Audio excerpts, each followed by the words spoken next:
Welcome to the Salty Driftwood Podcast. I'm your host, Eugene Gibson, and in today's episode, I'll try to tell you how you can become more efficient and effective. I hope everyone is doing well who hears my voice, and if you aren't, I hope that you do better. So, how can one become more efficient and effective? Wouldn't you like to be more efficient in the things that you do in your life, whether it be in the workplace or whether it be at home? Wouldn't you like to have more effectiveness in the things that you do in your life? Wouldn't you like to be more focused? Because that's the key of getting most things done, is to being focused on the tasks at hand. I'm here to tell you today that it is possible, but first, what you need to do is to don't do something that we've been told, and I hate to say brainwashed, but brainwashing into believing is the only or rather the ultimate way of getting things done, to get things done efficiently and effectively, which in fact studies have shown and proven that this method and way actually does the opposite. You may ask, well, what is this? What is this thing Gibson talking about? Well, folks, it's that thing that usually in the workplace, your boss come to you every day, usually because he or she lazy or simply don't know how to manage, comes to you every day, starts you off with one thing, then next hour or so comes with the next thing. Because most of you, and this was probably popular a few years ago, most everyone is putting on their CVs or their resume, one of their skills or quality is this one, multitasking. I'm here to tell you today, like Rumpelstiltskin, multitasking is a myth. Most know who are in the business, corporate world, or just the everyday, ordinary worker, knows what multitasking is supposed to mean. And I say supposed to mean, which means that you can do multiple things at one time. It really came from a little research I did, it really came into business lexicon actually when the rise of computers with multiprocessors, when engineers built computers that were able to do multiple computations at the same time. So, human beings, computers, our brain, computers, processors. But you got to remember now, something particularly with our multiprocessors. That's a bunch of processors integrated into a board or into an IC. So you have each one of those processors doing a single task and completing that task. So now it transferred over into the business world. Now there's something you need to know or remember about a computer. The key component or the key characteristic of a computer is not just the amount of computations it could do, but at the speed at which they could do those computations.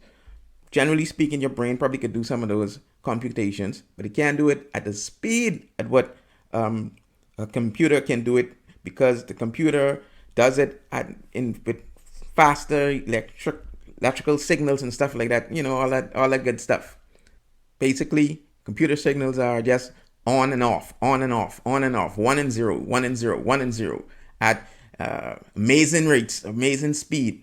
Now, this is just my hypothesis now. With the rise of this computer, I'm sure there was someone sitting up in a boardroom somewhere, scratching their beard or playing with their locks or wigs, whatever. Yeah, because I want to be gender neutral. Saying that, hey, maybe we could use this as a way to improve the workplace environment, or improve the way our employees work, or basically to improve our bottom line. So they begin to push that into the corporate world. We need to be like computers. We need to multitask. So everyone thought that they could multitask, because basically everyone most of us, we probably could eat a sandwich and listen to music. Yeah, that's really multitasking. But you see, those types of activities are simple tasks. As the task becomes harder and harder, like say you sitting down at your computer, you're trying to figure out the budget for the year. At the same time, you're trying to answer email, and at the same time, you may want to talk to someone in a different department about something else. These tasks becomes more complicated. And there's a key function about our brain that we do not like to recognize, or we can't simply understand, that our brain functions in a manner where it can only concentrate or focus on one thing at a time. For most of us, they say there's some outliers who can do that, focus on various things, concentrate and focus on various things, but they're very few and far between. Most of us aren't outliers when it comes to that. As a matter of fact, according to the American Psychological Association, and I quote further from their site, says that psychologists who study what happens to cognition, mental processes, when people try to perform more than one task at a time, have found that the mind and brain were not designed for heavy-duty multitasking. Multitasking can take place when someone tries to perform two tasks simultaneously, switch from one task to another, or perform two or more tasks in rapid succession. To determine the cause of this kind of mental juggling, psychologists conduct task switching experiments.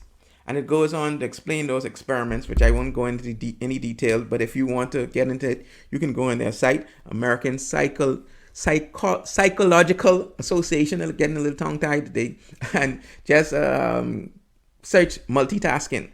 So what they're saying is, our brains are not designed for heavy-duty multitasking.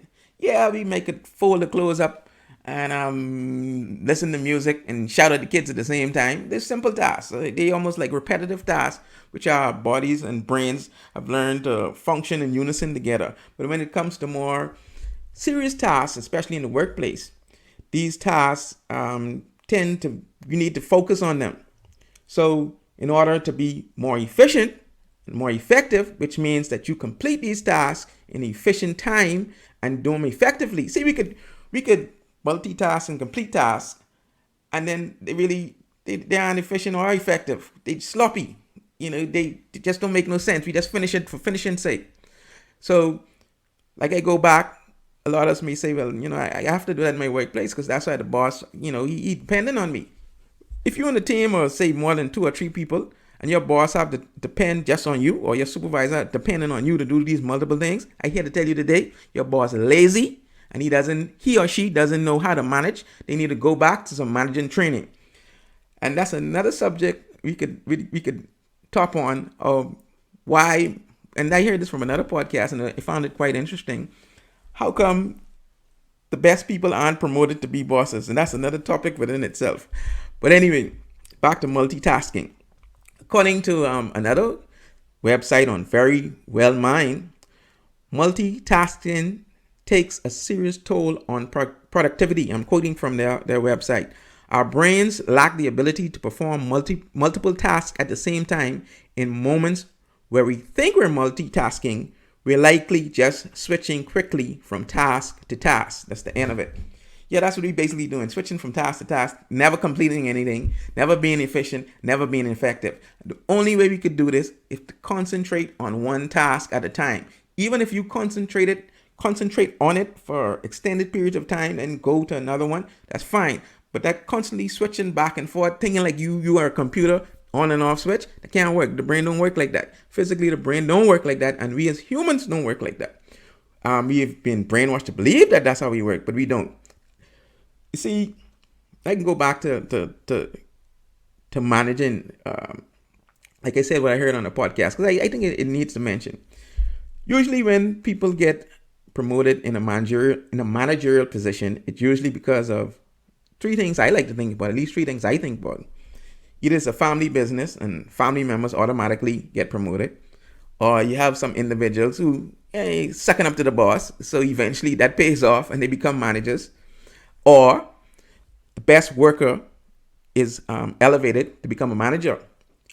And would you believe, from what I've seen and what I've heard on various other forums that all three of them are perhaps the most inefficient way to do this. And you'll think that I'm promoting the best worker. Well, obviously, the first two, obviously, yeah. We could just rock them out right away. But the one where you promote the best worker, perhaps that I've seen in other spaces where that is perhaps one of the most inefficient way to promote individuals. And when you think about it, when you're the best at what you're doing, and they promote you, let's say you're a good carpenter and they decide to make you the foreman, that don't necessarily mean that you will be a good manager. See, your skills as a carpenter, being the best carpenters, or the best carpenter, I should say, is a quantitative skill. You can measure that by how, let's say, how much chairs you produce, how well you produce them, and we could see that. Hey, the fine workmanship. I just using carpenters as an example. So those type of skills that you have that probably made you a best worker or the best worker are quantitative skills, something that could be measured. But when it comes to managerial and supervisory roles, they're more qualitative skills, where they can't really be observed or seen. Some people just have to have it. Some people just know how to manage people well. Some people know how to foster teamwork, how to get things done, how to properly assign tasks, and don't overload one individual at everything. Being lazy, because that's making you look good, like you're doing something. That's what most managers and supervisors doing. They just want, because they believe you could get it done, overloading you with a bunch of tasks that, and most of the times you don't really do it properly because you ain't focusing. You just want to complete it for completing sake. So they tend to promote the best worker amongst us, which obviously isn't a good thing. Everybody don't know how to manage. They may be good at building chairs, but that don't mean they're good at motivating and keeping people in line, and knowing how to assign people and line them up to accomplish the strategies necessary, using the tactics that they know they've learned to get goals done in let's say, a work environment, a corporate environment.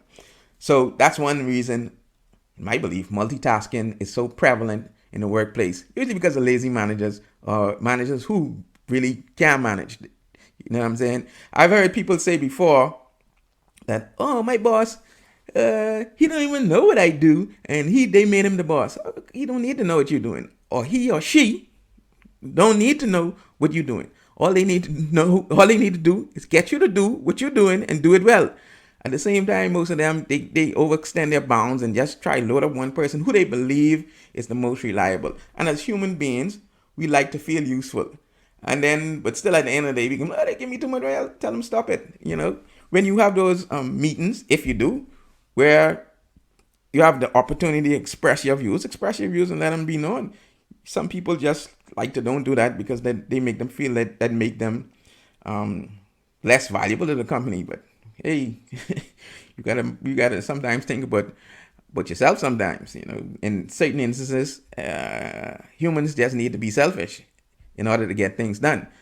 But I digress a little bit on that management thing. And so, coming back, how to become more efficient and effective, I think you see where I'm getting at.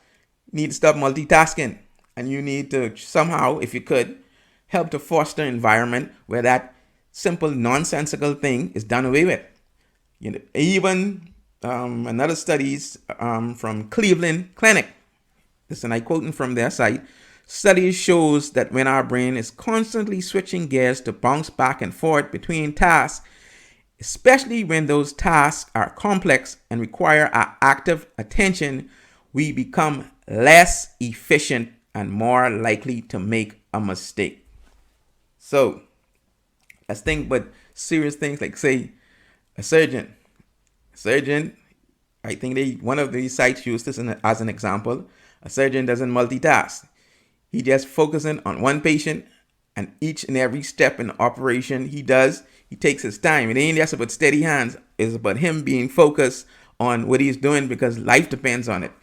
And your job may not be where someone's life depends on it, but at the same time, productivity depends on it.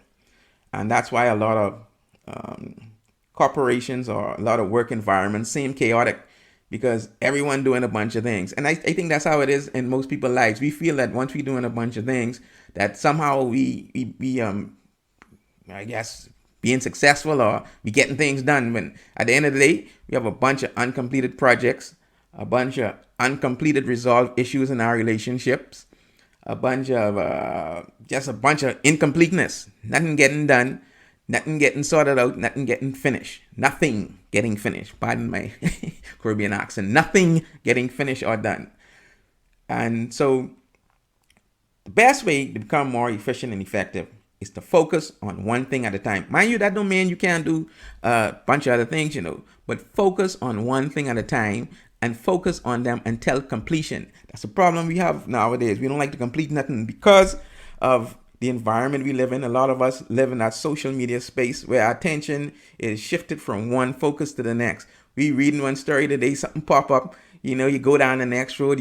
I like to call them rabbit holes. You don't even finish the first story, so you go back to this, and then this one popping up, and then this war going on, and this pandemic, and blah, blah, blah. So our focus always shifting, making us shifty minded. And I going back right back to it. And the best way for the establishment to keep control is for us to be focused on a bunch of different things at one time and not being focused. So my advice in how to become more efficient and effective, like I said again, is cut out that multitasking nonsense. To me, that's just nonsense, because I don't even have to read most of these psychological stuff from the association and know that you need to focus on one. That's the only way you can complete something. If you focus on it, you zone in on it, and you complete it. Concentrate on it and finish it, and then you could move on to something else, or focus as much time as you could on one, get it near the completion. Maybe it may be something costing it because another component you depending on, you waiting on, but focus it to the point where it's near completion, complete. We are living in an age where completion is just simply not seem to be a viable option. That's why we ain't getting things done. The people who being successful are those people who focusing and getting those things done. They focusing on it, zoning in on their idea. It may seem that it's multiple things. See, people think because I have multiple products, mean I focus on multiple things. But you don't understand. I may be focusing on a specific market and not necessarily a specific product. It's a difference. If I focus in on a specific market, I give them the market what they want. But people think, oh, he's selling this and selling that. They figure like, well, they multitask. No. They focusing on a market. They trying to get that money. Their focus is trying to get that money out your pocket. So they'll do what it takes and they focus on that. Don't think that's multitasking. they zero in on one task, getting that money out your pocket.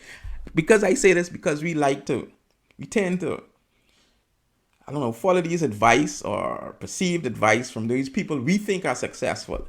Most of the time, people don't even tell you what they want to tell you. They ain't really tell you the bad side of the things or the hardships that they had to do to get there.